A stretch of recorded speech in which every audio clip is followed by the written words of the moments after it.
pakai jihad ke batu ketuk? Pakai jahit ke batu ketuk? Saya pakai apa ni? Saya pakai batu hidup. Biasanya kalau pakai umpan ni kita pakai batu hidup. Kolong ni lambat sikit je. Itulah pasal. Kalau dah masuk memang gasak. Ya. Hari tu 8 ekor ikut balik. Ya. Kalau ni memang lambat. 2 minggu lepas pun sama juga.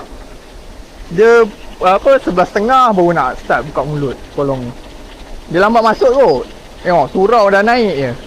Surau laju je. Surau laju je yang kita ni ah.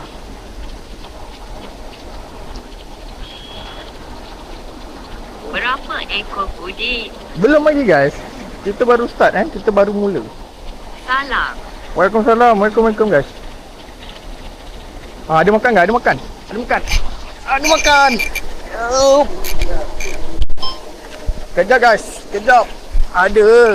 Berapa naik tubik? Kejap guys. Bagi saya ni dulu. Ikan dia nak kena pujuk. Kejap guys. Oh, Jenah hak guys. Jenah hak. Kita collect jenah hak. Jenah hak dia nak kena pujuk guys. dah kata dah. Mesti ada barang kolong ni. Ada barang. Saya tak skill guys.